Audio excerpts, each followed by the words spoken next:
Why Europe must resist US pressure on China. In a bold move, the Trump administration is pushing the European Union into a corner, demanding that it choose sides between the United States and China when it comes to trade. This ultimatum, as reported by the Irish Times, suggests that any nation seeking a trade deal with the US must distance itself from Beijing. But is this really a choice Europe should make? This tactic of intimidation is classic Trump, an approach rooted in the belief that he holds all the cards, both at home and abroad. However, the EU is no small player in the global trade arena. Despite the numerous challenges it faces, Europe is more than capable of making its own decisions regarding its relationships with trading partners. It will not bow to pressure from Washington or Beijing.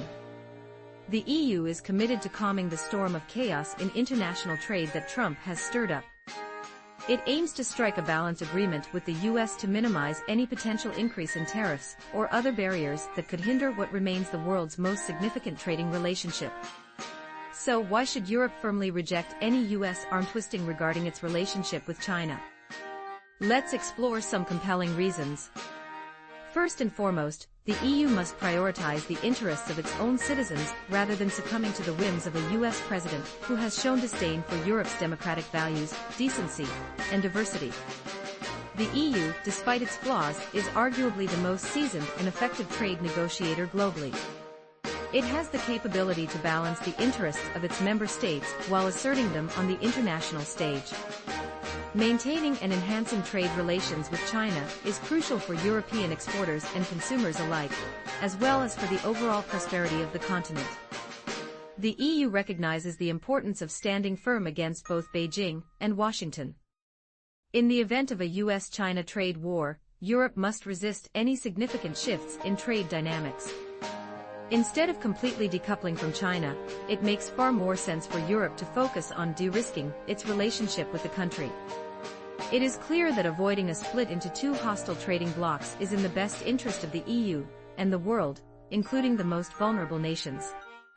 On the broader stage of international relations, China often plays a stabilizing role, especially in areas like multilateralism and climate change.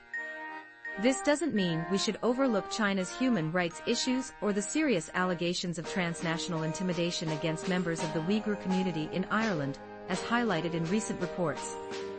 However, it is essential to stand against Trump's bullying tactics.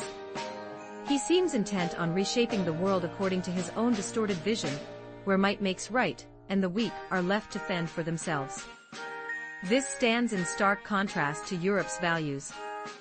Europe must continue to lead globally in managing interdependence and promoting respectful business practices. While there are significant differences between European and Chinese values, it's worth noting that China's refusal to yield to Trump's aggressive trade agenda is proving to be a wise strategy, as the US administration finds itself retreating on several fronts. The EU is certainly aware of this dynamic. Another reason for Europe to resist US pressure is the unpredictability of Trump himself. His frequent policy reversals make it entirely possible that he could later decide he wants a closer relationship with China. A Europe that had followed his advice to distance itself from China would find itself in a precarious position. Moreover, the strong stance Trump wants Europe to adopt towards China does not come with any assurances that the US will ease its trade demands on Europe. Reports indicate that the US will still insist on imports of hormone-treated beef and chlorine-washed chicken, as well as push for the weakening of EU regulations that protect public health from the most dangerous aspects of US social media companies. The threat of higher tariffs on European products looms large, indicating that the US is trying to pressure Europe into compliance without offering anything in return. Finally, regarding the situation in Ukraine, the Trump administration has yet to clarify its position. What is clear is that it has not exerted enough pressure on Russia to facilitate a peace deal or the necessary security arrangements. If the US were to take a strong and definitive stance in support of Ukraine, it might expect some flexibility from Europe on trade matters, though not on critical public health issues. Even in this context, the EU will be cautious not to alienate China, which has not yet directly intervened and can still exert some influence over Russia. In conclusion, Europe must remain steadfast in its approach to international trade and relations.